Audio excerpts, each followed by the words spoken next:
before we get started with this episode, we just want to let you know that next week there won't be a new episode of Modern Doctor Who. I know, what a time to do this. 4 episodes in, we're just going to take a break. But yeah, we are taking a vacation. However, technically there will be something next Monday. It won't be Doctor Who related, but next week there will be a break from pretty much all videos on the channel with the exception of House of the Dragon, but I will also have my reactions to the 3rd and final season of The Bad Batch going up over 4 days because I just decided there's no better time to do those. So specifically on Monday should be the video that has episodes 5 through 8 of Star Wars The Bad Batch. And then the next week after that, we'll be back with Season 1, Episode 5, World War III. So we'll get to that later. Hey guys, Alex and Dad from 7th Hour Films back again with Doctor Who Modern. Last time around we had The Unquiet Dead. What was that one about? Well, the Doctor and Rose were going into the past. I think they were supposed to go to Venice or something for Carnival. Or anyway, it's supposed to be 1860. Something knocked them off course or the malfunctioning. They land in London in 1869. Well, in Cardiff. Cardiff, sorry. And they happen to be there at a time when Charles Dickens is giving one of his performances of his readings of Christmas Carol. And some gaseous, what seemed like ghosts, but apparently are aliens, disrupt the whole thing. And the scene shifts to a mortuary, a funeral home in Cardiff. And apparently these gaseous creatures are from another dimension. They're coming through a portal there in the morgue and reanimating corpses. So you got these zombies, but there's a young girl who is like the assistant in the morgue who has been channeling them for most of her life, she says. But as it turns out, they're not just a few of them who are trying to save themselves because of their planet destroyed in the Time War. They were lying, it turns out. And there's billions of them, and they're trying to come over and take over the world and kill all the people. But the young girl manages to sacrifice herself to get all the, what were they, Guelphs or Guelphs or something like that, back into the portal, and then dies sealing it up, and the Doctor and Rose leave. Yeah, so it was a very great episode. Very, very good. Simon Callow is absolutely wonderful as Charles Dickens. Yeah, definitely. And it was just nice to have, just so 4th of July. Yeah. 2 days ago. A reminder, it is July the 6th, and a lot of Americans need calendars. If you would like to fund Americans having calendars, I'm sure there's someone out there who will do it. But we've always had small firecrackers going off, usually on the 3rd and 4th. But apparently we have some true hillbillies living in our neighborhood here now. And now we're hearing these giant, like M80s, like stuff you'd see at fireworks displays going off. Scared the crap out of our dog. Yeah, these people either don't have a dog or don't care about their dog. And it's not just us. There's a lot of dogs in this neighborhood. Yeah. And dogs do not like fireworks generally, so... So yeah, 2 days after, it's still happening. Everyone wants to celebrate the greatness that is America, which is a topic we won't go into on Doctor Who. So, we go into a lot of topics on Doctor Who. That's not one we want to go into right now. Yeah. Anywho, we were talking about The Unquiet Dead. A very, very good episode. So far, I'd say we're 3 for 3 on this season. And nice, again, just to have a historical episode. Like, we haven't gotten a ton of those in a while. Like, there would be the odd one every so often of, like, I guess, what was it called? I guess there were 2 in that last season of Classic Who, though. There was Ghostlight, because that was in the early 1900s or late 1800s, I guess. And then there was The Curse of Fenric, which was in the 40s. So I guess there were a couple, but it's nice to just have more, basically. So yeah, and today we're moving on to Aliens of London. This is the 4th episode of the series. You got anything else? Nothing at the moment. then we might as well just jump right into this episode of Doctor Who. Oh my god.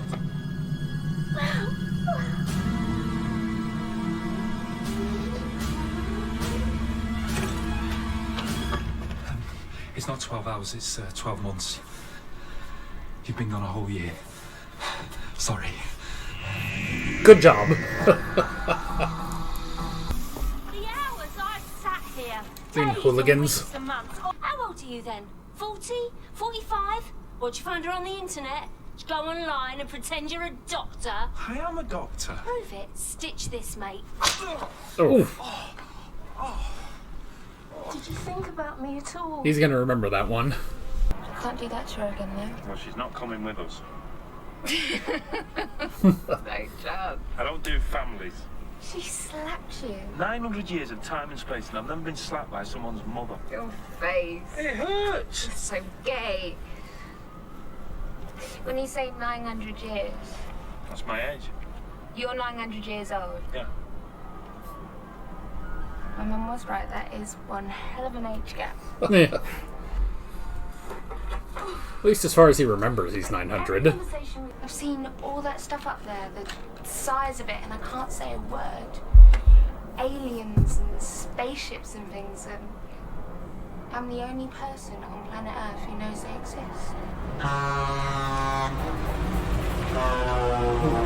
Okay.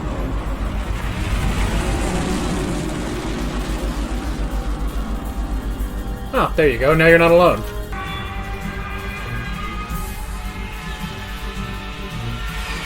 Not again. No. Even the Nazis couldn't blow it up. Eh. The sea must be gridlocked. The whole of London must be closing down. I know, I can't believe I'm here to see this. This is fantastic. We can always do what everybody else does. We can watch it on TV. Not as exciting, is it? Destroyed as a UFO crash lands in central London.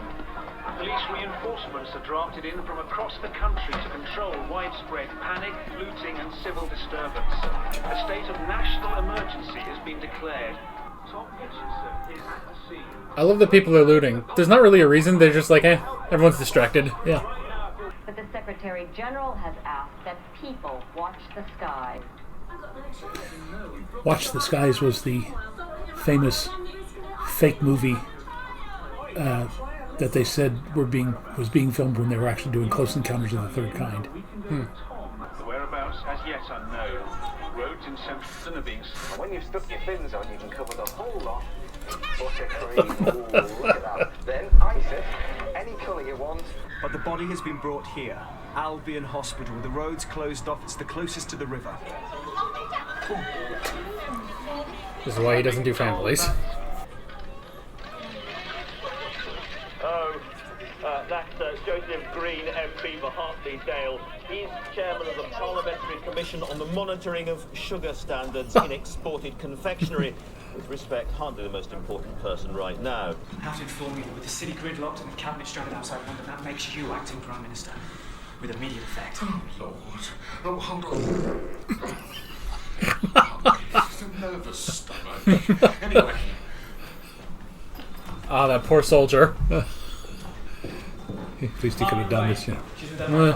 The emergency protocols, detailing the actions to be taken by the government of Great Britain in the event of an alien incursion. Right. Good. Fine. Let's work, eh? We are the right mental level for this type of humor.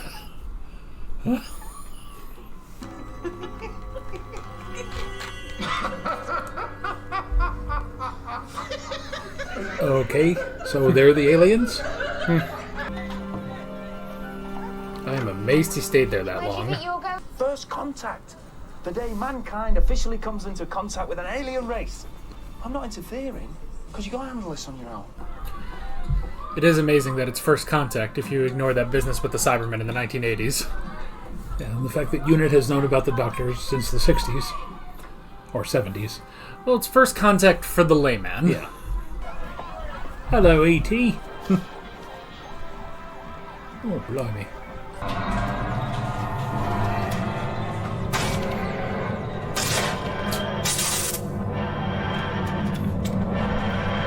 But at some point, you gotta fix this place up. I bet no one's brought your coffee. Thank you. Pleasure. You still can't go in. Damn, you've seen through my cunning plan. It's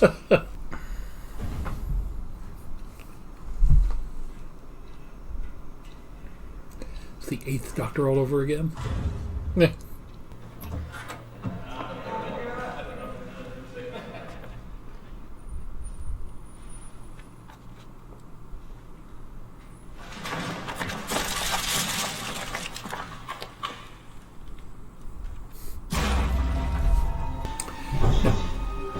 A person that highly educated and intelligent should know better than to open a door with something thudding on the other side. Well, Defense part Delta, come on! Move! Move! yes, sir.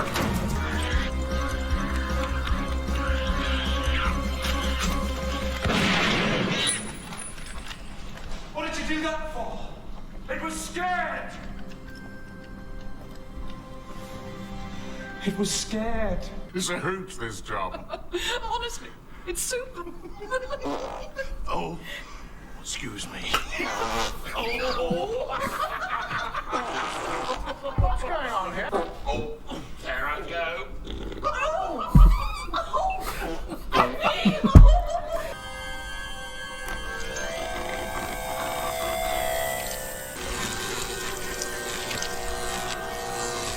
Squelchy gurgling. Ugh.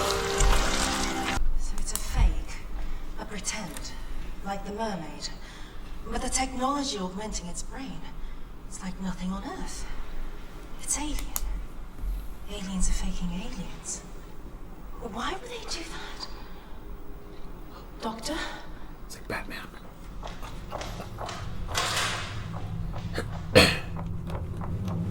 Doctor?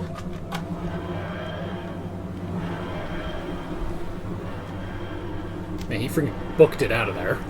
Mum? Mum, go inside. Mum, don't stand there, just go inside. Just, Mum, go.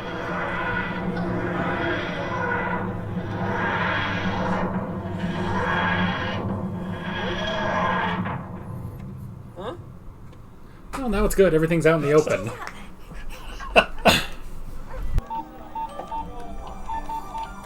Okay, she's going to report the doctor. I've seen an alien, and I know his name. He's called the Doctor. It's a box. A blue box. He calls it a TARDIS. So, in 12 months, have you been seeing anyone else? No. Okay. Mainly because everyone thinks I murdered you. That tends to be a downer. God, I was busy. Back to work. I have an army to command. Careful now. I'm not there yet. That's terrifying.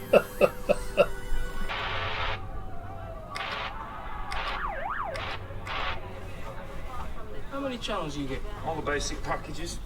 You get sports channel? Yes, I get the football.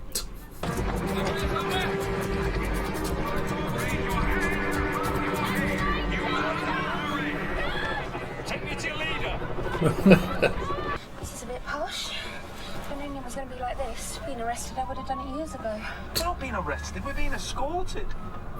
With guns. Where do you think? I hate to say it, but Mickey was right. Over the years, I've visited this planet a lot of times, and I've been noticed. Now they need you. Like it said on the news, they're gathering experts in alien knowledge. And who's the biggest expert of the lot? Patrick Moore. Apart from him. Oh, don't you just love it? Oh, I'm telling you, Lloyd George, oh, he used to drink me under the table. Who's the Prime Minister now? How should I know? I missed a year. She's not in any trouble. Well, all I can say is that your daughter and her companion might be in a position to help the country. We'll need to know how she made contact with this man, if he is a man. Ooh. Right, off you go then. I need to talk with Mrs. Tyler on my own, thank you. Ugh. See, now you can't trust fat people anymore. Here's your ID card. I'm sorry, your companion doesn't have clearance. I don't go anywhere without her. You're the code 9, not her. I'm sorry, doctor. It's a doctor, isn't it? I like that he's Stay code 9. outside. you? For God's sake, this has gone beyond a joke. You cannot just wander... Oh my God. That's the Prime Minister.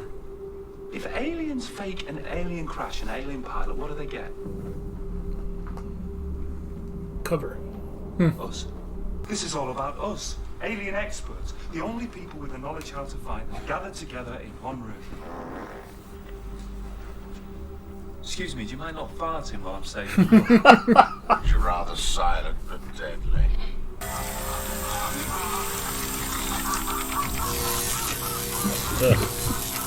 You know, if the real unit was there, like the Brigadier, he'd already be shooting people.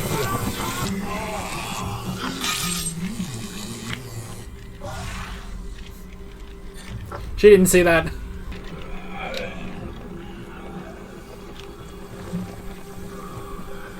Hit it with a frying pan. You are the Slovene.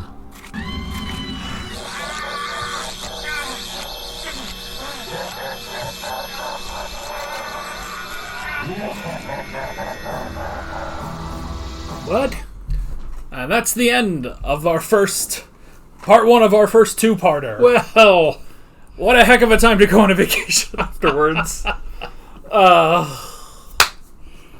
Well, that was certainly unexpected. I was thinking, geez, we must be getting close to the end, and how's this going to wrap up so quickly? I'm pretty sure I had the exact same thought when I first watched it. I think I even checked, because I was watching it on Amazon Prime, and I was like, are we, I feel like we should be getting close. And I was like, oh yeah, it's almost done. I wonder what's going on. And then it ended. I was like, oh, it's a two-parter. Okay. So, well.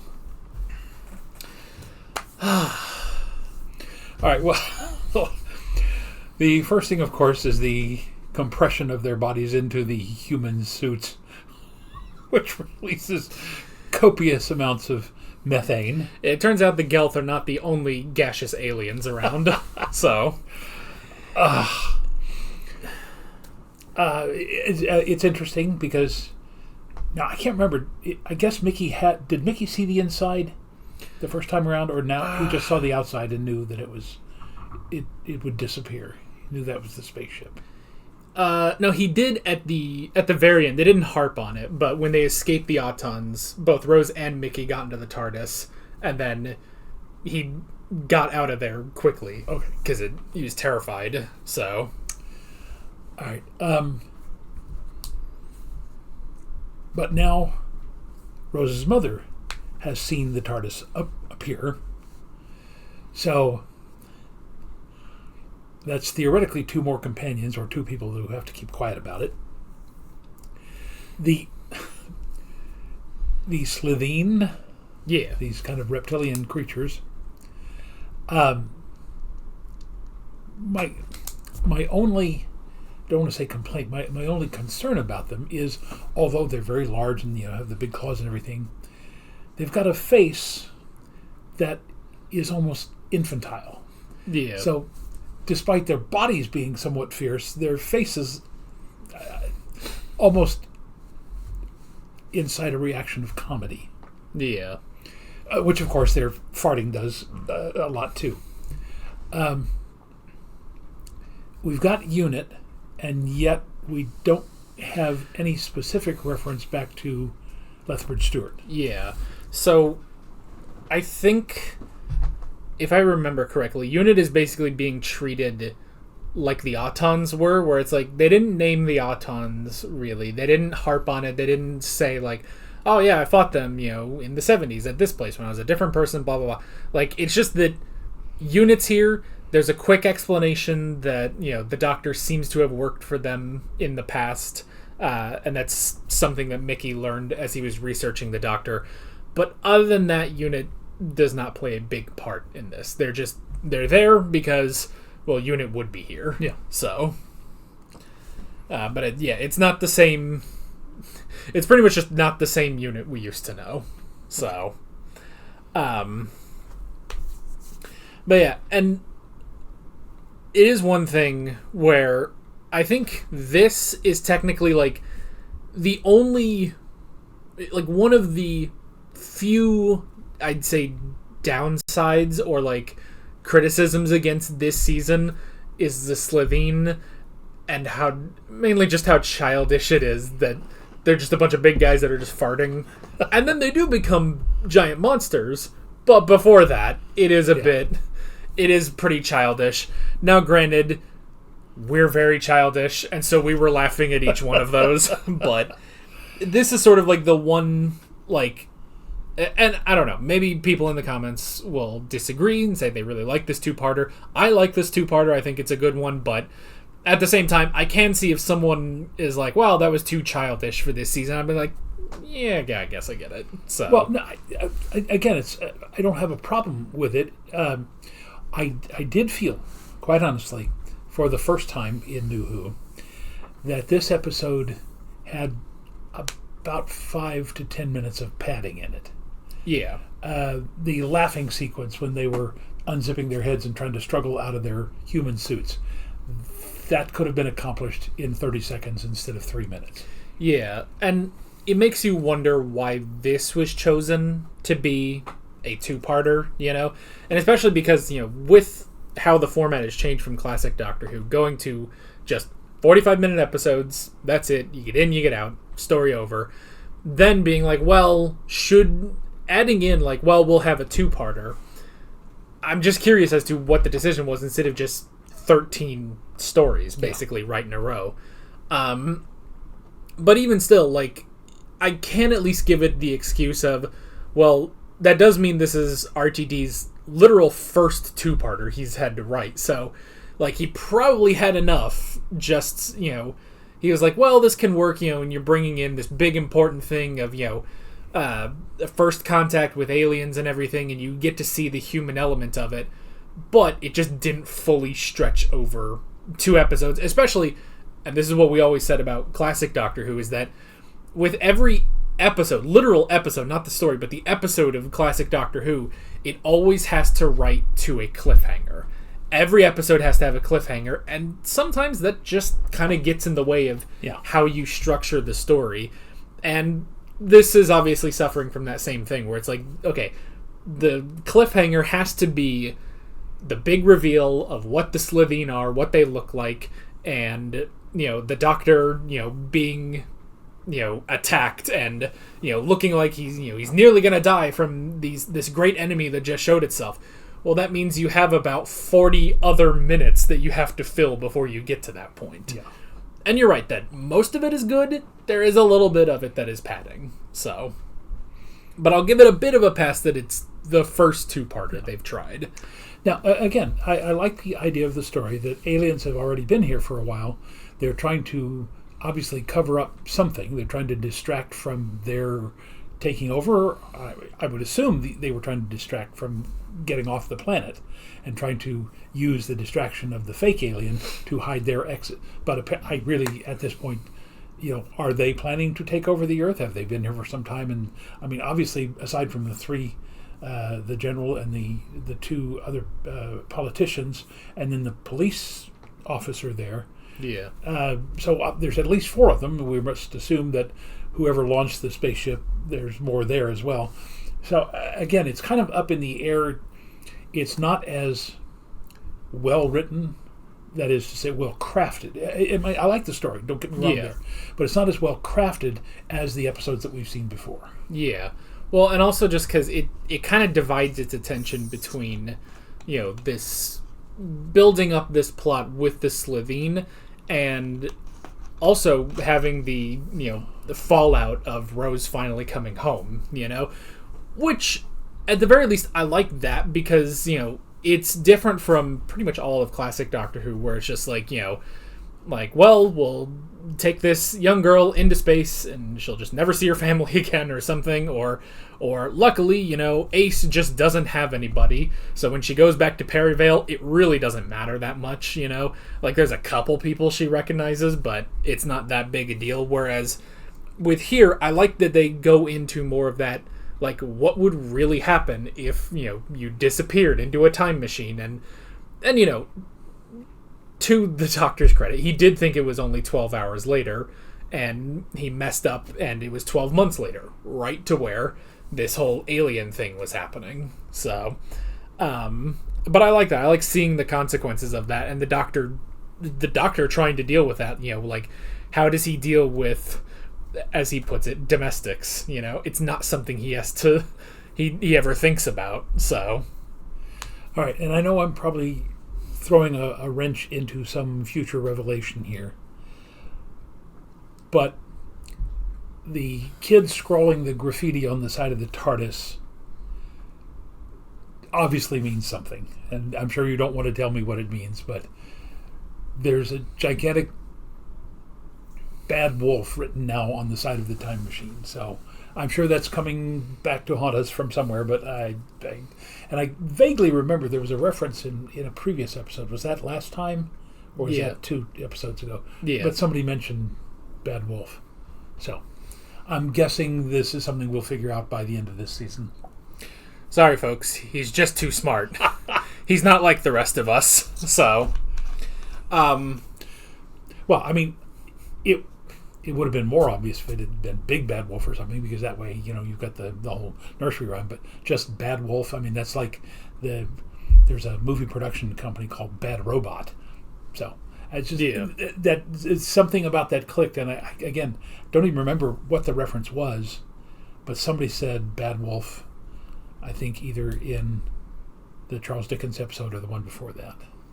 Yeah, so, and I mean, just seeing the words bad wolf doesn't tell you anything.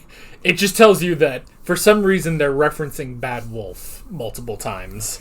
So, but yeah, and yeah, maybe it will be, maybe or maybe you're seeing things. I don't know. So well, again, that's not the kind of graffiti you would normally see anyway. I mean, yeah, if that was the name of an artist who was doing it, like Banksy or whoever. But it didn't seem to be tagging. It didn't seem to be somebody who was trying to do art on the side of a police box. It stands out as a huge clue. Yeah. So, I was going to say, this is, unless I've just forgotten it immediately, but this is the first episode that has not referenced the Time War in this season, which is an interesting thing, that we've kind of taken a break, because that's honestly kind of been a major through line through these, is each one sort of dealing with fallout from the Time War, but this one just hasn't had that yet. So, now granted, because it's been so long, I don't know if it's in the next episode or not, if they reference that, but it's an interesting thing, because that does sort of happen later in the latest season, which is season 14 or season 1, whichever you want to call it, whatever. But in the latest thing, they've had this thing that happens in pretty much every episode. I think only one episode it didn't happen, and there was a part of me that was like, I understand that this is our big season-long thing, but I would kind of like if that took a step back, because otherwise these episodes don't stand out as much. And I think it's been a bit better here, because it's just something they reference, something that has happened previously for the Doctor. But it's interesting, this episode just doesn't have that at all. Yeah. That really the only references we get are Unit, that he used to work for them, and the fact that he is, at least according to him, 900 years old. So, as for the rest of it, again, like seeing the fallout with Rose and Jackie and Mickey, like all that was interesting. I like that then, like, is sort of doubled down on, because the Doctor can't go and see. I mean, he could have, but at first he didn't want to put the TARDIS in the middle of that.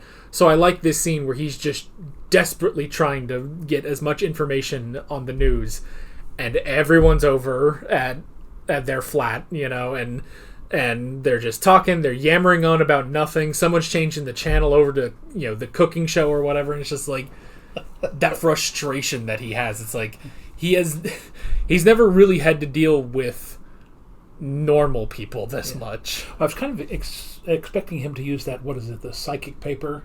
Yeah. When she said we can't get close to it. it is interesting that he tries nothing to...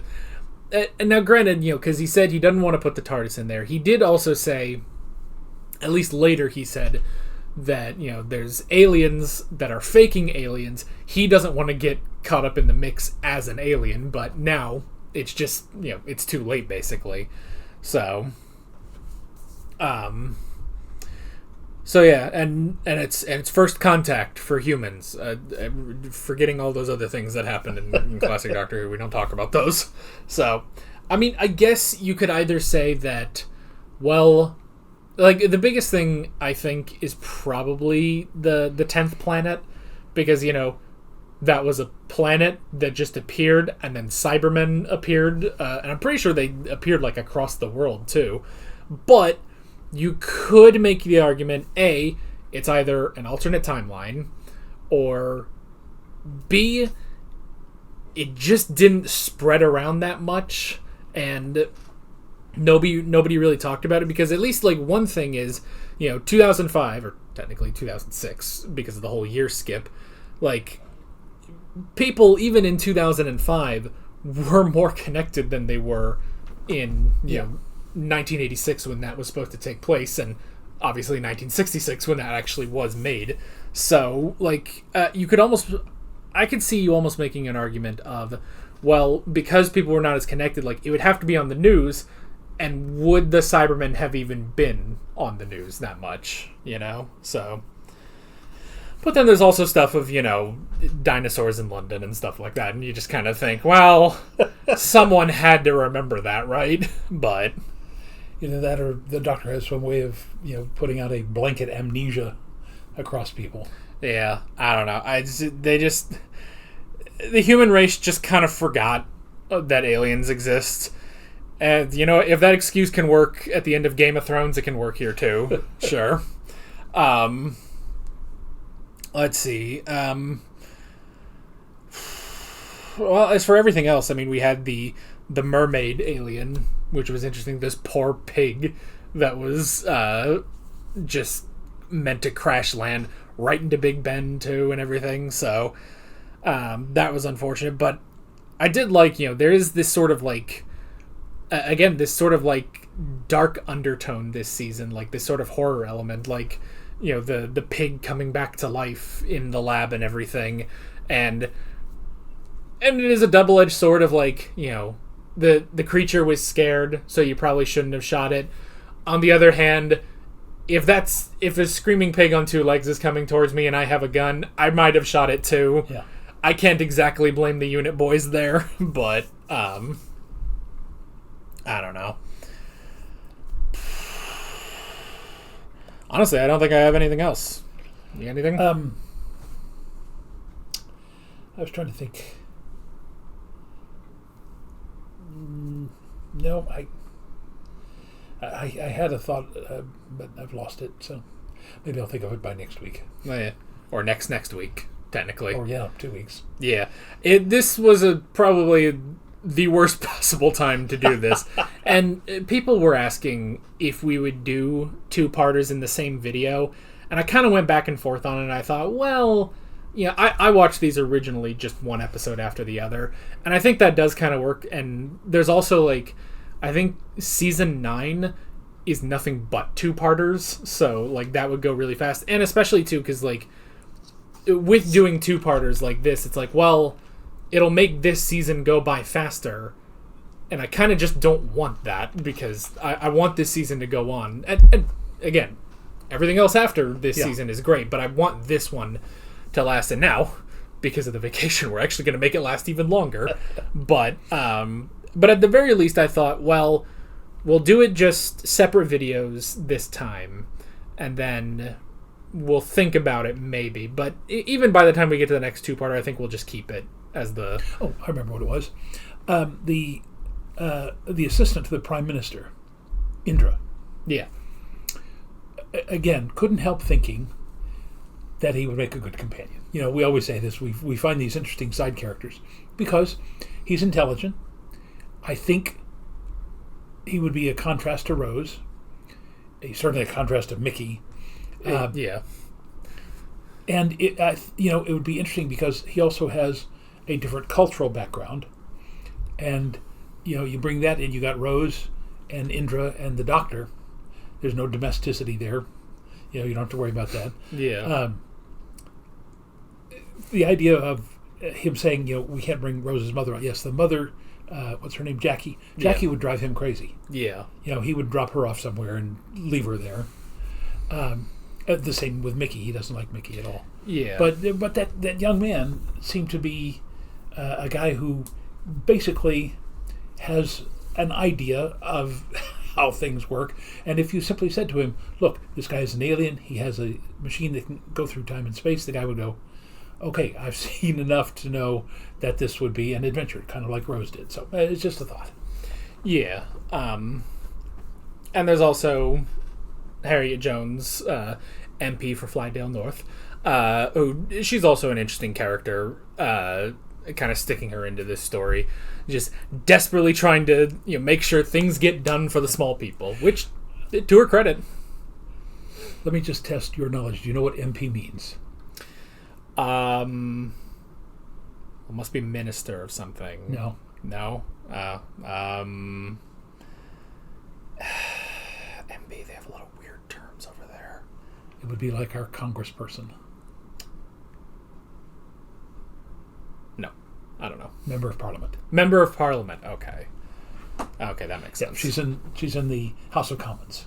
All right. And I'm assuming there is a real Flydale. I don't know for sure. Again, it's been 52 years since I've been in London, so yeah. I have no idea. Yeah, I would assume it'd be weird to just name drop that and not have it. I don't know.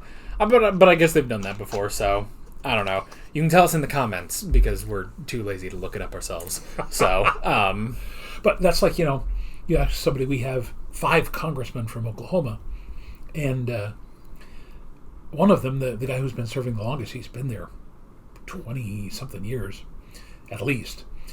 He's from a little town called Cheyenne out in western Oklahoma.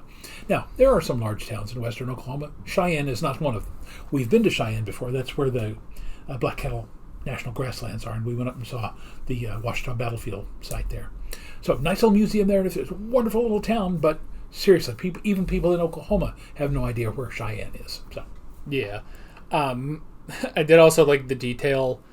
It's such a quick detail, but when they open the cabinet and the actual prime minister falls out, I love, you immediately know why they killed him or whatever and stuffed him in. Is because he's too skinny. He's too small. He's too small for them to fit in. So yeah, you just got to be careful. Yeah, you never know what large people will be around with a zipper on their forehead. So, especially if they comb their hair down over the front. Yeah. So, nah, I don't have enough hair to cover a zipper anymore. So it's okay. We're fine now. Anyhow, that's pretty much that. That's pretty much it. I got nothing. Then next time is an episode of The Bad Batch. That's for next week, for the 3 of you that watched that series with me. But for the rest of us, 2 weeks, we'll be back for Season 1, Episode 5, World War III. So we'll be back for that. With all of that being said, we're Alex and Dad from 7th Hour Films, and we will see you guys next time. Take care. Alright guys, thanks for watching this video. Start over. Alright guys, thanks for watching this video. There's a bunch of links on screen if you want to go click around any of those. There's a playlist with all of our modern Doctor Who reactions. There's also another playlist for all of our classic Doctor Who reactions if you want to go check those out. There's also a subscribe button and a Patreon button on screen, as well as other links in the description if you want to go check out any of those. See you guys later. Take one. Did it.